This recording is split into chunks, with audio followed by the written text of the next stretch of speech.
السلام علیکم ورحمۃ اللہ وبرکاتہ۔ الحمد للہ وحدہ والصلاة والسلام علی من لا نبی بعدہ، اما بعد فقد قال اللہ تبارک وتعالی فی کلامہ المجید، اعوذ باللہ من الشیطان الرجیم، بسم اللہ الرحمن الرحیم۔ يا أيها الذين آمنوا كتب عليكم الصيام كما كتب على الذين من قبلكم لعلكم تتقون، وقال الله تعالى في موضع آخر: شهر رمضان الذي أنزل فيه القرآن هدى للناس وبينات من الهدى والفرقان فمن شهد منكم الشهر فليصم، وقال النبي صلى الله عليه وسلم: قال الله تعالى: الصوم لي وأنا أجزي به، وقال في موضع آخر: وأنا أجزى به۔ صدق الله المولانا العظيم وصدق رسوله النبي الكريم، ونحن على ذلك لمن الشاهدين والشاكرين، والحمد لله رب العالمين۔ عزیزان محترم اور میرے دینی اور اسلامی بھائیوں، اللہ تبارک و تعالیٰ کا احسان اور اس کا فضل و کرم ہے کہ اللہ پاک نے ہمیں ایمان والا بنایا، ایمان کی دولت نصیب فرمائی، اور اللہ پاک نے ہمیں پیارے آقا جناب مدنی کریم صلی اللہ علیہ وسلم کے امت میں پیدا فرمایا۔ حضرات گرامی، ابھی میں نے آپ حضرات کے سامنے قرآن کریم کی 2 آیت اور ایک حدیث پاک کا ٹکڑا پڑھا ہے۔ امید کرتا ہوں کہ میں انہی آیات اور حدیث کے ضمن میں آپ حضرات کے ساتھ بات کروں گا انشاءاللہ۔ حضرات گرامی، سبھی کو معلوم ہے کہ شعبان کا مہینہ اپنے آخری ایام کا سفر کر رہا ہے۔ شعبان کا مہینہ کچھ ہی دنوں میں ختم ہونے والا ہے اور رمضان المبارک کا چاند نظر آنے والا۔ رمضان کی فضیلت سے متعلق بیان تو تقریباً 2 جمعہ سے چل رہے ہیں۔ حضرات، آج بھی میرا موضوع جو ہے بیان کا وہ رمضان کی فضیلت ہی بیان کرنا ہے۔ حضرات گرامی، اللہ تبارک و تعالیٰ نے قرآن کریم میں فرمایا ہے: یا ایھا الذین آمنوا کتب علیکم الصیام کما کتب علی الذین من قبلکم، کہ اے ایمان والو، تم پر روزے فرض کیے گئے ہیں اسی طرح جس طرح کہ تم سے پہلی امتوں پر روزہ فرض کیا گیا تھا۔ حضرات گرامی، غور کرنے کی بات یہ ہے کہ اللہ تبارک و تعالیٰ نے قرآن کریم میں کیا فرمایا؟ یا ایھا الذین آمنوا، آمنو کہا۔ آمنو کا مطلب یہ ہوا کہ یہ رمضان المبارک کا روزہ جو فرض ہے وہ صرف ایمان والوں پر فرض ہے۔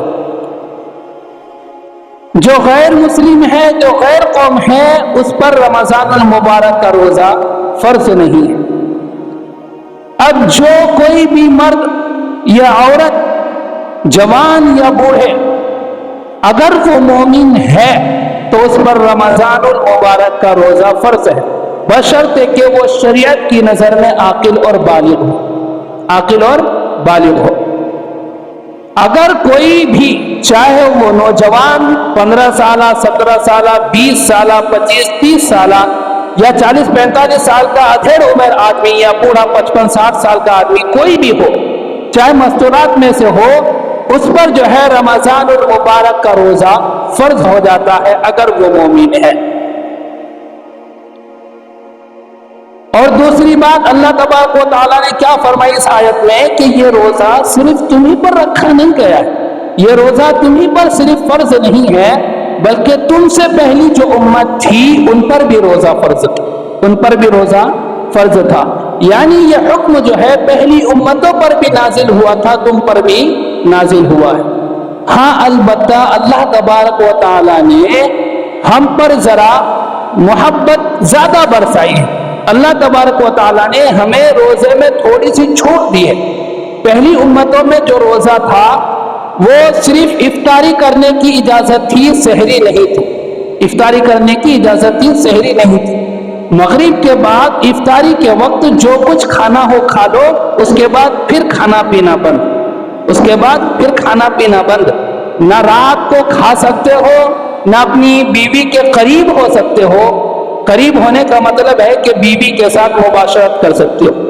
رات بھر بیوی سے ملنے کی بھی اجازت نہیں تھی، رات بھر کھانے پینے کی بھی اجازت نہیں تھی۔ لیکن اس امت کو اللہ تبارک و تعالیٰ نے زیادہ محبت کی وجہ سے زیادہ فضل فرمایا ہے اس امت پر کہ اللہ تبارک و تعالیٰ نے پوری رات کھانے پینے کی اجازت دے دی۔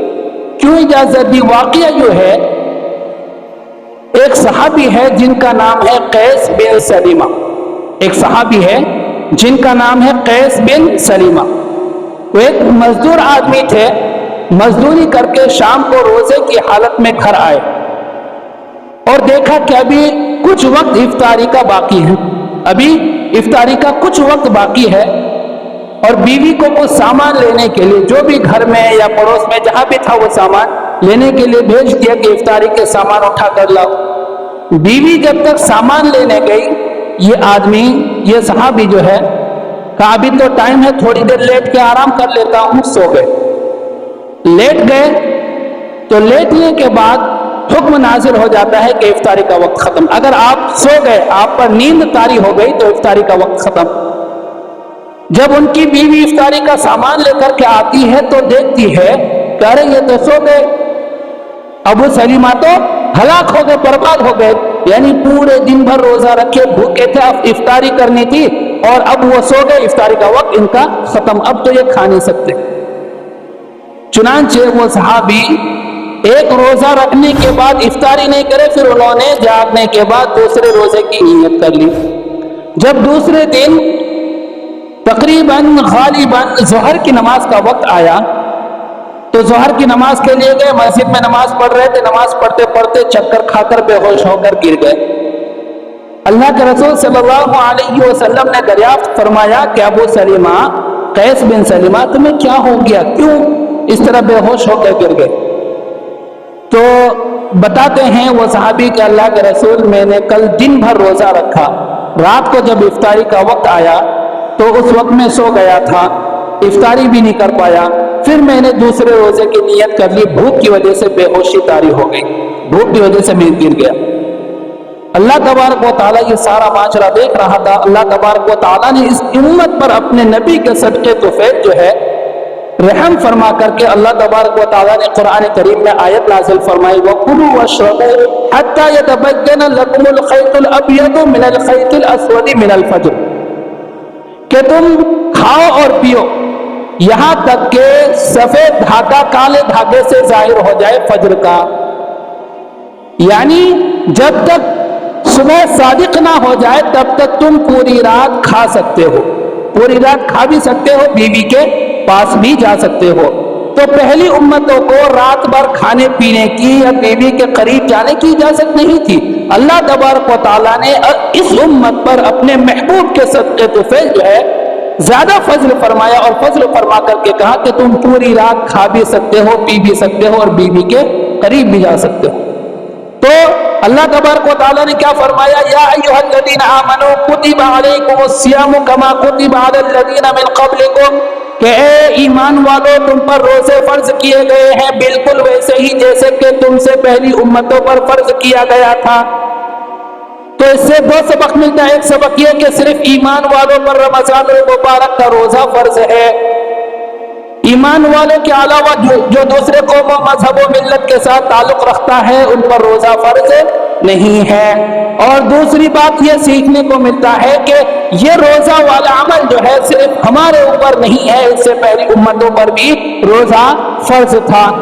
آگے اللہ تبارک و تعالیٰ کہتا ہے کہ میں نے تم پر روزہ فرض کیوں کیا، لعلکم تتقون، تاکہ تم متقی اور پرہیزگار بن جاؤ، تاکہ تم اللہ سے ڈرنے والے بن جاؤ، تاکہ تم اللہ کے قریب ہونے والے بن جاؤ۔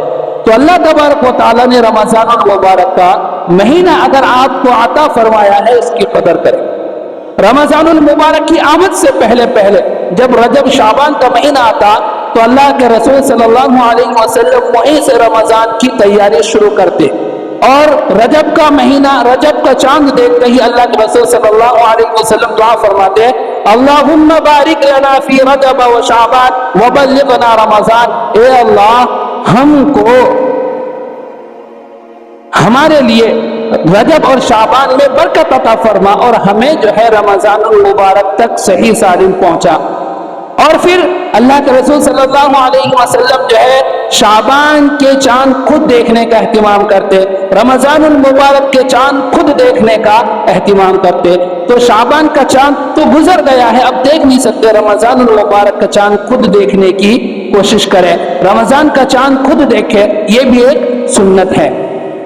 تو رمضان کے مہینے کے پہلے اللہ کے رسول ایک دعا تو یہ مانگتے تھے اللہم بارک لنا فی رجب و شعبان وبلغنا رمضان، دوسری دعا یہ مانگتے تھے اللہم سلمنا لرمضان، اللہم سلمنا لرمضان وسلمہ لنا وسلمہ لنا وسلمہ منا وتسلمہ منا، کہ یا اللہ رمضان تک ہمیں صحیح سالم عطا فرما اور صحیح سالم رمضان کو ہم تک پہنچا دے اور رمضان کے روزے ہمارے قبول فرما۔ اللہم سلمنا لرمضان، یا اللہ ہم کو رمضان تک صحیح سالم عطا فرما، یعنی ہمیں صحت و تندرستی عطا فرما، بیماری وغیرہ سے حفاظت عطا فرما، وسلمہ لنا، اور رمضان کو بھی ہمارے لیے سلامت والا بنا، یعنی رمضان کا مہینہ صحیح سالم ہو، اس میں کوئی دقت پریشانی وغیرہ بات نہ ہو، جیسے کہ لاک ڈاؤن وغیرہ آئی تھی، ایسی کوئی چیز نہ ہو جس سے ہمارا رمضان کے روزے رکھنے میں دقت و پریشانی ہو۔ وَتَسَلَّمُهُ مِنَّا، اور جو ہم رمضان المبارک میں روزے رکھے، عبادتیں کرے، قرآن کی تلاوت کرے، یا اللہ تو ہمارے ان عبادات کو اپنی طرف سے قبول فرما، ہماری ان عبادات کو قبول فرما۔ تو رمضان کی تیاری دعاؤں سے بھی کرنی چاہیے۔ اب سوچے میں رمضان المبارک کے لیے کتنی دعا کرتا ہوں کہ اللہ مجھے رمضان کا مہینہ عطا فرما، مجھے رمضان کے روزے رکھنے کی توفیق عطا فرما۔ دعائیں بھی کرنی چاہیے، دعائیں ایسی ہوتی ہے وہ تقدیر کو بھی بدل دیتی ہے۔ اگر اللہ تبارک و تعالیٰ نے رمضان کے مہینے میں آپ کے لیے بیماری لکھ دی تھی، انشاءاللہ العزیز اگر آپ نے دعا کی کہ یا اللہ مجھے رمضان المبارک میں صحت عطا فرما تاکہ میں رمضان کے روزے رکھوں، انشاءاللہ آپ کی اس دعا کے صدقے تو پھر اللہ تبارک و تعالیٰ آپ اپنے اس فیصلے کو بدل دیں گے جو آپ کی بیماری کے لیے کیا تھا۔ تو اس لیے رمضان المبارک کے لیے دعائیں کرے، دعاؤں سے بھی رمضان کی تیاری کرے۔ رمضان کا مہینہ بہت فضیلت والا مہینہ ہے، اور رمضان المبارک میں قرآن کریم کی تلاوت کثرت سے کیا کرے۔ کیوں؟ اس لیے کہ اللہ تبارک و تعالیٰ فرماتا ہے شہر رمضان الذی انزل فیہ القرآن، رمضان کا مہینہ وہ مہینہ ہے جس میں قرآن کریم نازل ہوئی ہے، قرآن کریم نازل ہوئی ہے۔ معلوم کیا ہوا؟ رمضان جو ہے قرآن والا مہینہ ہے، رمضان قرآن والا مہینہ ہے۔ اور قرآن کون سا قرآن؟ ھدی للناس، جو لوگوں کی ہدایت کے لیے، وبینات من الہدی، اور ہدایت کی واضح دلیل ہے، والفرقان، اور جو حق و باطل کے درمیان فرق کرنے والا۔ اللہ تبارک و تعالیٰ نے قرآن کو سمجھا بھی دیا کہ قرآن ہے کیا چیز۔ قرآن لوگوں کی ہدایت کے لیے ہے، اور ایسی ویسی ہدایت نہیں، واضح ہدایت، ھدی للناس وبینات من الہدی، جو واضح ہدایت ہے جس میں کوئی شک و شبہ نہیں، جس میں کوئی شک و شبہ نہیں۔ اور آگے یہ بھی فرمایا والفرقان، قرآن جو ہے وہ جائز و ناجائز، حق و باطل، حلال و حرام، ان تمام چیزوں کے درمیان فرق بیان کرنے والی کتاب ہے، ان تمام چیزوں کے درمیان فرق کرنے والی کتاب ہے۔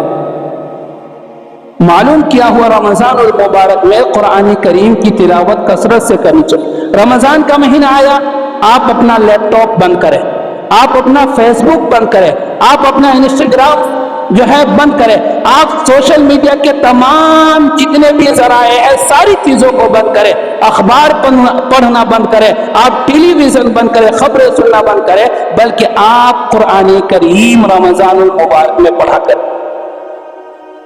موبائلوں کو وقت دینا بند کریں. 2 گھنٹے 4 گھنٹے جو ہم موبائلوں کو وقت دیتے ہیں، یہ 2-4 گھنٹے آپ قرآن کریم کو دیا کریں. اس مہینے میں خصوصاً قرآن کریم کی بڑی فضیلت ہے. قرآن کریم کی بڑی فضیلت ہے.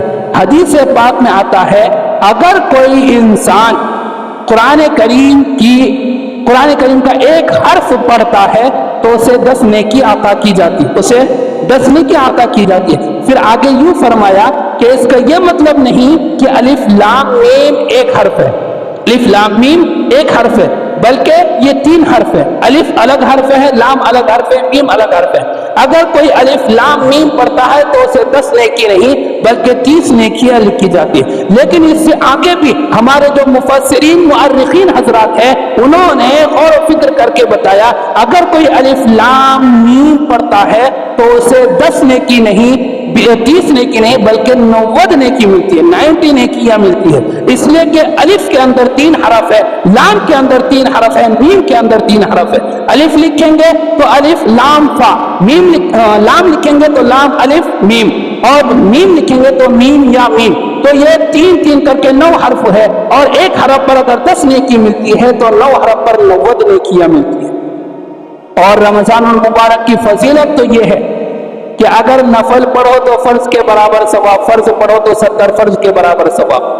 اگر کوئی رمضان میں 1 نیکی والا کام کرتا ہے تو اسے 1 نیکی ملتی ہے اگر رمضان کے علاوہ، اور اگر رمضان میں کوئی 1 نیکی والا کام کرتا ہے تو اس کو رمضان کی برکت کی وجہ سے 1 نیکی کے بدلے میں 70 نیکیاں ملتی ہے. 1 روپے کوئی اللہ کے راستے میں خرچ کرتا ہے اسے 70 نیکیاں ملتی ہے.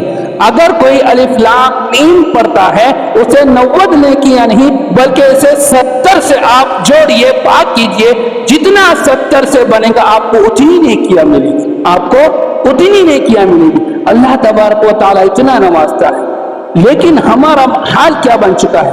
ہم ساری چیزوں کو وقت دیتے ہیں، قرآن کریم کو وقت دینا نہیں.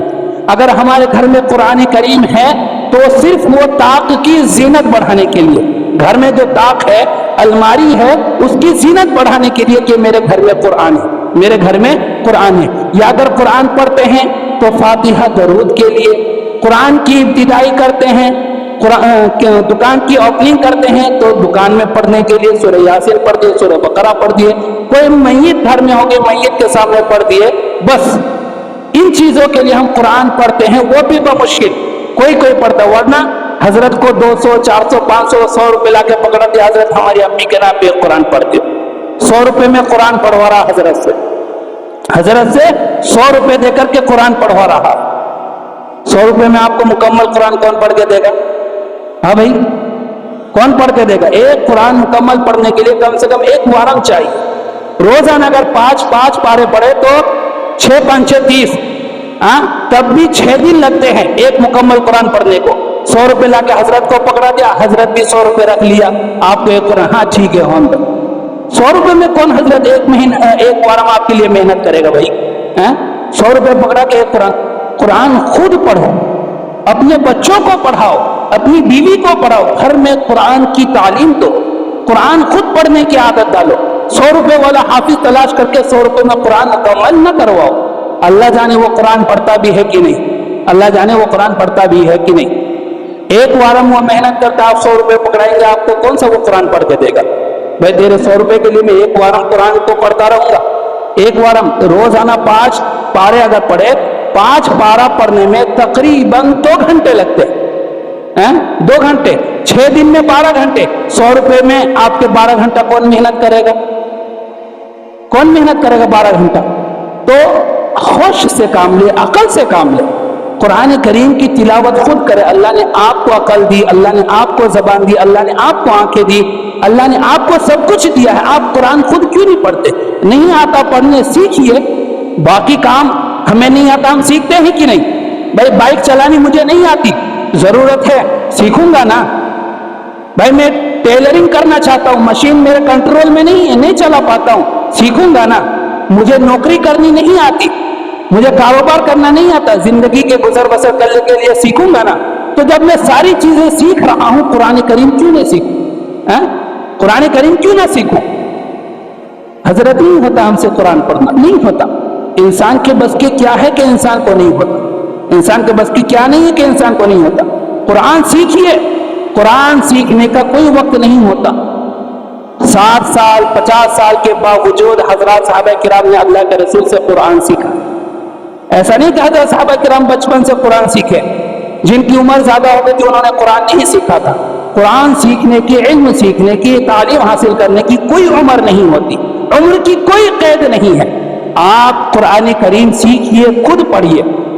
پیسوں سے قرآن کریم حاصل کرنے کی کوشش نہ کریں. آپ اگر کسی سے پڑھوا بھی رہے، زبان اس کی، آنکھیں اس کی، پڑھ وہ رہا ہے، آپ 100 روپے پکڑا کے سارا سبا آپ کی جھولی میں ڈال دیا جائے گا؟ ایسا ہو سکتا ہے کیا؟ بھائی کھا میں رہا ہوں، آپ کی طبیعت ٹھیک نہیں ہے، آپ مجھے 100 روپے لا کر کے دے کہ میرے بدلے میں بھی کھانا کھا لو، کیا آپ کا پیٹ بھر جائے گا؟ آپ کا پیٹ بھرے گا؟ نہیں نا، نہیں بھرے گا. آپ کو خود کھانا پڑے گا. طبیعت ٹھیک نہیں ہے تب بھی کھانا پڑے گا، آپ کو خود کھانا پڑے گا. تو قرآن کریم خود پڑھنے کی عادت ڈالے، خود پڑھنے کی عادت ڈالے.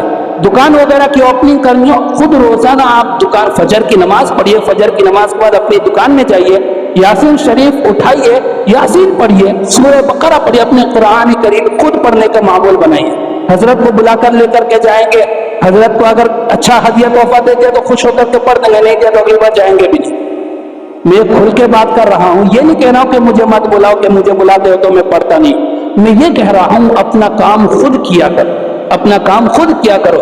اگر مثال کے طور پر میں اپنے مردوں کے لیے قرآن پڑھ کر کے دعا کروں گا تو میرے دل کی جو کیفیت ہوگی اپنوں کے لیے دعا کرنے میں، وہ آپ کے مردوں کی کیفیت نہیں ہوگی. آپ کے مردوں کے لیے اگر میں وہ دعا کروں گا وہ کیفیت نہیں ہوگی جو میں اپنی ماں کے نام پہ، اپنے باپ کے، اپنے دادا دادی کے نام پہ پڑھوں گا. دل کی وہ کیفیت نہیں ہوگی جو آپ کے دادا دادی کے نام پہ پڑھوں گا. تو خود قرآن کریم پڑھنا سیکھیے. یہ عذر مت بنائیے کہ مجھے قرآن پڑھنا نہیں آتا. آپ انگلش پڑھنا جانتے ہیں، ہندی پڑھنا جانتے ہیں، کناڈا پڑھنا جانتے ہیں، ساری زبانیں جانتے ہیں، قرآن پڑھنا کیوں نہیں جانتے؟ قرآن کوئی بھاری کام تو ہے نہیں. قرآن کو تو اللہ تبارک و تعالیٰ نے ہر زبان کے لیے آسان کر دیا ہے. کوئی بھی زبان رکھنے والا ہو، چاہے وہ بنگالی ہو، چاہے وہ کناڈی ہو، چاہے وہ کرناٹکی ہو، چاہے وہ دلی والے ہو، یو پی والے ہو، کہیں پر بھی رہتا ہو، چاہے وہ انگلش بولتا ہو، چاہے ہندی بولتا ہو، چاہے وہ کچھ گجراتی بولتا ہو، کچھ بھی بولتا ہو، سب زبان میں قرآن پڑھنا آسان ہے. اللہ تبارک و تعالیٰ نے دنیا میں جو سہل اور آسان زبان عربی ہے اس میں قرآن کریم کو نازل فرمایا. تو یہ مہینہ جو ہے قرآن کریم کا مہینہ ہے. اس میں موبائل کو زیادہ استعمال کرنا بند کرے، اس میں اخبار پڑھنا بند کرے، اس میں ٹیلی ویژن پہ خبریں سننا بند کرے. آپ جو ہے سوشل میڈیا میں جو گھسے پڑے رہتے ہیں، واٹس ایپ، فیس بک، انسٹاگرام وغیرہ، یوٹیوب، ان ساری چیزوں کو بند کرے، ان ساری چیزوں کو بند کرے. قرآن کریم کو ترجیح دے، قرآن کریم کو ترجیح دے. یہ قرآن کا مہینہ ہے، یہ قرآن کا مہینہ ہے. پھر آگے اللہ تبارک و تعالیٰ فرماتا ہے فَمَنْ شَهِدَ مِنْكُمُ الشَّهْرَ فَلْيَصُمْ. تم میں سے جو کوئی بھی اس مہینے کو پائے، یعنی رمضان المبارک کا مہینہ پائے، اسے چاہیے کہ وہ رمضان کا روزہ رکھے، اسے چاہیے کہ وہ رمضان کا روزہ رکھے. اللہ تبارک و تعالیٰ نے کئی بار اس حکم کو قرآن کریم میں دوسرے پارے میں نازل فرمایا. کئی بار، کہیں پر یہ فرمایا ثم اتموا الصیام الی اللیل، کہیں پر فرمایا فمن شہد منکم الشہر فلیصم، کہیں پر فرمایا یا ایھا الذین آمنوا کتب علیکم الصیام کما کتب علی الذین من قبلکم لعلکم تتقون. اللہ تبارک و تعالیٰ نے کئی بار حکم فرمایا اگر آپ مزدور ہو تھوڑا سا کم کما لو، آپ کاروباری لائن سے ہو تھوڑا سا کاروبار کم کر لو، شارٹ کر لو، لیکن رمضان کا روزہ نہ چھوڑ. بہت سے لوگ بہانے بناتے ہیں حضرت پورے دن مزدوری کرنی پڑتی ہے، روزہ کیسے رکھوں گا؟ مزدوری تھوڑی سی کم کر دو. اور میں جو آنر لوگ ہوتے ہیں، جو یجمان لوگ ہوتے ہیں، مالک لوگ ہوتے ہیں، ان سے بھی کہتا ہوں اگر آپ کے تحت آپ کے اندر کوئی کام کرتا ہے تو اس کے کام کو رمضان المبارک میں ہلکا کر دو تاکہ وہ رمضان المبارک میں رمضان کا روزہ رکھ سکے. اور اس کو نماز کے اوقات جو ہے چھٹی دیا کرو کہ بھائی نماز کا وقت ہو رہا ہے، جا کر کے نماز پڑھو. اگر آپ اس پر تھوڑا سا ترس کھائیں گے، اگر آپ اس کو تھوڑی سی چھوٹ دیں گے، انشاءاللہ العزیز اللہ تبارک و تعالیٰ آپ کو کل قیامت کے دن جہنم کی آگ سے چھوٹ دیں گے، جہنم سے آپ کو چھٹکارا ملے. اس لیے جو کوئی بھی ہو مزدوروں پر اس مہینے میں ظلم نہ کرو، کام تھوڑا لو اور سیلری پورا. ایسا نہیں ہے کہ کام تھوڑا کیا تو بھائی سیلری بھی تھوڑا دوں گا، ایسا نہیں. کیونکہ رمضان المبارک خرچے والا مہینہ ہے.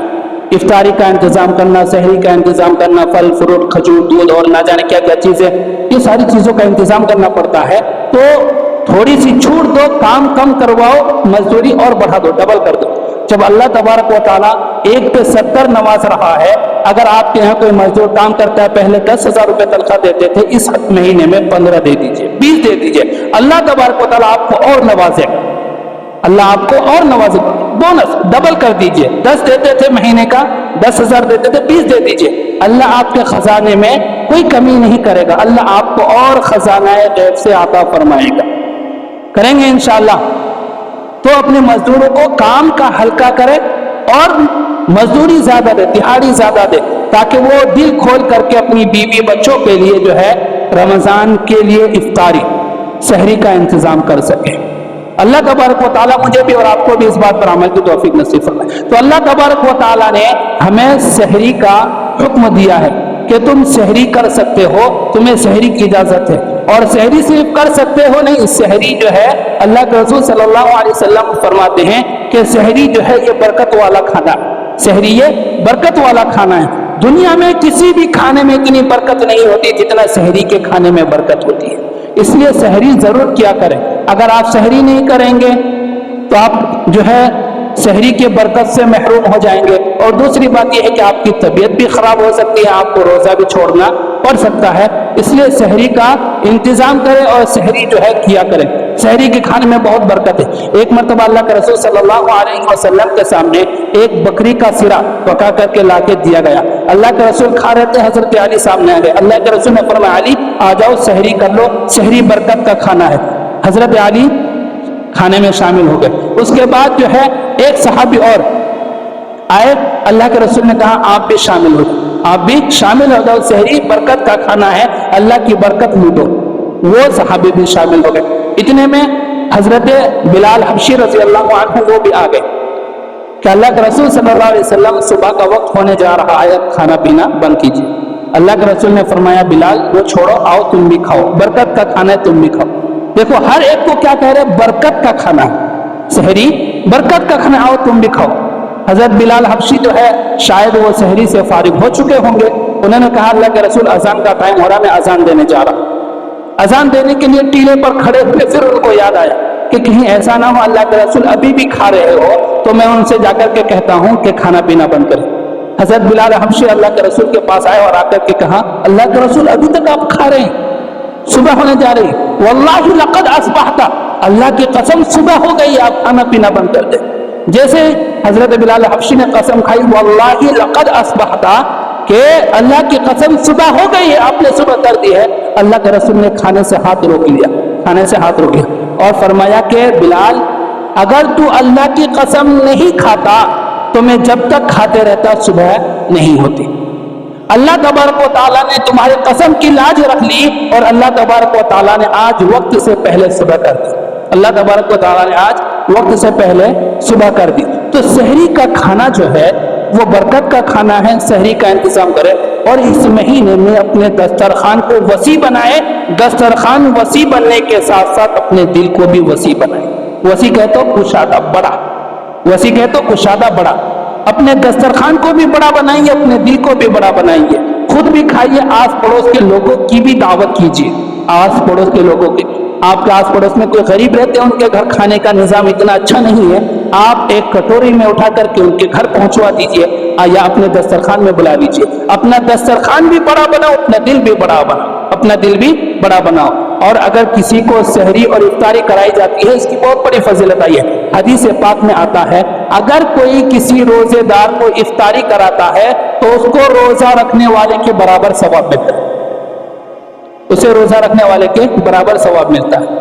صحابہ نے عرض کیا یا رسول اللہ، ہم میں سے ہر کوئی تو کسی روزے دار کو افطاری کرانے کی وسعت نہیں رکھتا، ہمارے پاس اتنی دولت نہیں ہوتی کہ ہم کسی روزے دار کو افطار کرائیں، تو ہمارا کیا بنے گا؟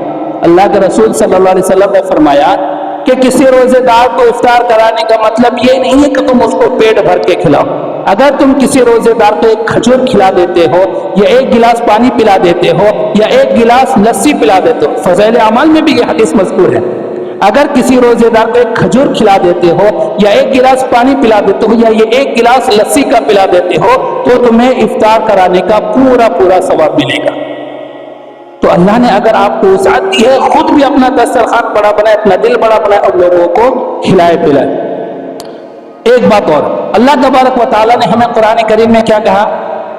یا ایھا الذین آمنوا کتب علیکم الصیام، سیام کا لفظ استعمال فرمایا، ثم اقیموا الصیام الی اللیل، یہاں بھی سیام کا لفظ استعمال فرمایا۔ لیکن قرآن کریم میں ایک جگہ اور یہ لفظ استعمال ہوا ہے، حضرت مریم علیہ السلام نے یہ لفظ استعمال فرمایا، انی نذرت للرحمن صوما، انی نذرت للرحمن صوما، کہ میں نے اللہ تبارک و تعالیٰ کے لیے روزے کی منت مانی ہے، میرا آج روزہ ہے۔ تو ایک جگہ لفظ صوم آیا ہے، باقی جگہوں میں لفظ سیام آیا ہے۔ صوم اور سیام کا کیا مطلب؟ حضرت مریم علیہ السلام نے صوم کا لفظ استعمال فرمایا اور اللہ تبارک و تعالیٰ نے سیام کا لفظ استعمال فرمایا۔ تو دیکھو، صوم یہ واحد لفظ ہے، سیام صوم کی جمع ہے، اور لفظ سیام جو ہے وہ ایک مصدر بھی ہے، عربی پڑھنے والے حضرات ہی سمجھیں۔ بس اتنا سمجھے کہ صوم کا معنی آتا ہے منہ کو روک لینا، منہ کو بند کر لینا۔ صوم کے معنی آتا ہے منہ کو بند کر لینا، منہ کو روک لینا، فضول بات کرنے سے اور کیا کہتے ہیں کھانے پینے سے منہ کو بند کر لینا۔ یہ الگ واقعہ ہے، حضرت مریم علیہ السلام نے کیوں روزہ رکھا، کیوں کہا کہ میں رحمان کے لیے، اللہ کے لیے روزہ رکھی، وہ الگ مسئلہ ہے، میں اس میں جانا نہیں چاہتا، طویل ہو جائے گا۔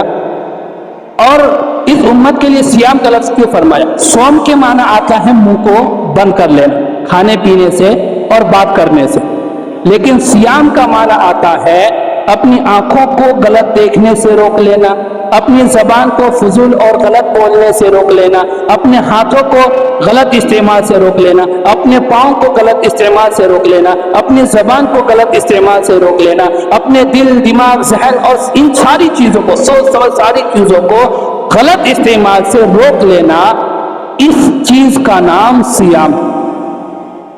اس چیز کا نام سیام ہے۔ ہم پر جو روزہ فرض کیا گیا ہے وہ صرف یہ نہیں کہ صبح صادق سے لے کر طلوع آفتاب تک بھوکا رہے، اس کا نام روزہ نہیں ہے۔ بعض لوگ یوں کرتے ہیں، صبح سے شام تک بھوکا رہتے ہیں، روزہ ہے لیکن زبان کا صحیح استعمال نہیں، آنکھوں کا صحیح استعمال نہیں، ہاتھوں کا صحیح استعمال نہیں، اپنے لقمہ کو درست نہیں کیا ہوا ہے، روزہ رکھا ہوا اپنا لقمہ درست نہیں ہے، حلال ہے یا حرام کوئی پہچان نہیں، حرام کے کمائی سے روزہ افطاری کرتا ہے۔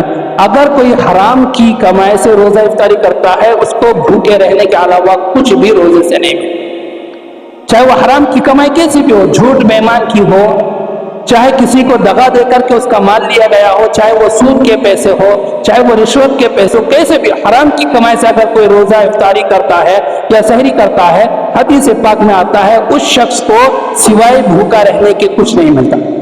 اور جن لوگوں کو یہ شک ہو کہ میرا کاروبار درست نہیں ہے، میں ایک بار کھول کے کہہ دیتا ہوں، اگر کسی کو برا لگے مجھے کوئی پرواہ نہیں۔ اگر کسی کی کمائی حلال نہیں ہے یا حرام ہے یا حلال ہے لیکن اسے شک ہے کہ میری کمائی حلال ہے کہ حرام ہے، اسے شک ہے، اس کا بیپار درست نہیں ہے، تو وہ کسی روزے دار کی دعوت نہ کرے، وہ کسی روزے دار کو نہ بلائے۔ کہیں ایسا نہ ہو کہ اس نے دن بھر روزہ رکھا، اس نے دن بھر اللہ کے قرآن کی تلاوت کی اور اس نے دن بھر نہیں کیا کہ اور آپ کا ایک حرام کا لقمہ کھا کر کے اس کے روزے کا سارا بیڑا غرق ہو جائے۔ اگر آپ کا بیپار درست نہیں ہے، آپ کا کاروبار درست نہیں ہے، تو آپ جو ہے کسی کو بھی سحری پر افطاری پر نہ بلائے۔ یہ میں کھل کر کے بولتا ہوں، کسی سے ڈرنے کی کوئی ضرورت نہیں ہے۔ اگر آپ کا بیپار ٹھیک نہیں ہے تو آپ جو ہے کسی کو بھی روزے پر افطاری پر نہ بلائے، کسی کی دعوت نہ کریں، اور خود بھی کوشش کرے کہ میں حلال کماؤں، حلال کما کر کے سحری اور افطاری کا انتظام کروں۔ تو ایک چیز یہ ہے کہ سیام کا معنی ہوتا ہے زبان کا صحیح استعمال ہو، منہ کا صحیح استعمال ہو، نظر کا صحیح استعمال، ہاتھ پیر جسم کے ایک ایک عضو کا صحیح استعمال ہو، اسے سیام کہتے ہیں۔